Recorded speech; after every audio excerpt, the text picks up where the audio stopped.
రైతు సోదరులందరికీ నమస్కారం అండి. నమస్తే అండి. మీ పేరండి? నా పేరు నానిపల్లి యేసుబాబు అండి. మాది దివిలండి, పెద్దాపురం మండలం, కాకినాడ జిల్లా అండి. మీరు ఈ సంవత్సరం పెట్టిన వరి రకం ఏంటండి? సిరి సామ్రాట్ అండి. సిరి సామ్రాట్కి దీనికి వచ్చి పెట్టుబడి కూడా చాలా తక్కువ అవుతుందండి. పిండిలు కూడా ఒక తెర ఎత్తి సరిపోయిందండి.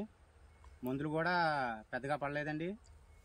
ఇంతకు ముందు మేము చూసుకున్న పెట్టుబడి లెక్క ప్రకారంగా చూసుకుంటే ఎకరానికి 4,000 రూపాయలు తగ్గుతుందండి. మాకు దిగుబడి కూడా 45 బస్తాలు 50 బస్తాలు అవుతుందని లెక్కేసుకుంటున్నామండి.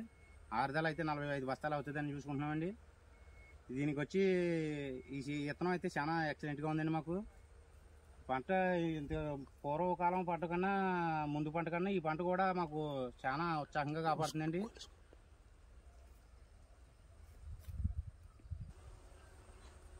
ఇది గొలుసు కొట్టు కూడా చాలా దగ్గరగా ఉందండి. ఎన్ను కూడా మంచి బారుగా ఉందండి. ఈ చేను కూడా ఎన్నంతా తయారైపోయింది కానీ కోటకు కూడా పసరు తగ్గలేదండి. దిగుబడి కూడా మందులు కొట్టిన వాళ్ళు కూడా ఇంతలా రొంగు రాలేదండి. రొంగు కూడా పత్తి గింజ, మొదల గింజ, తోడు గింజ ఏమీ లేకుండా మొదల గింజ దాకా తోడుకున్నదండి. మొదల గింజ దాకా కూడా మంచి రంగు వచ్చిందండి. దిగుబడి కూడా మాకు అధికంగా వస్తుందని చాలా ఆనందపడుతున్నామండి. విత్తనం అయితే ఇది పెట్టవలసిన తగ్గ విత్తనం అండి. ఇది మాది ఎచ్చచేనండి ఇది. కానీ ఎక్కడ కర్ర కూడా మోటుకోవడం వల్ల ఎన్ను మీద ఎన్ను అలింది తప్ప ఎక్కడ కర్ర చేను పడలేదండి.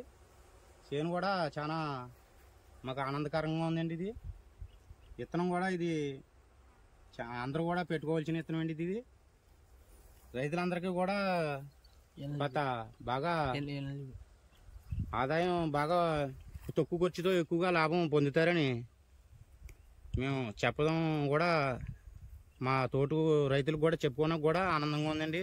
వాళ్ళు కూడా చాలా ఆసక్తి చూపుతున్నారండి. ఇది విత్తనం కూడా మా చేను కాడికి వచ్చి అందరూ తిరిగి చూసుకుంటున్నారండి. ఇది చేను అయితే చాలా బాగుందండి, ఎక్సలెంట్గా ఉంది. చేను కూడా పడే అవకాశం లేదండి. గొలుచుకోటు కూడా మంచి అందంగా ఉండడంలో రైతులందరూ కూడా ఆసక్తి చూపుతున్నారండి. దీనికి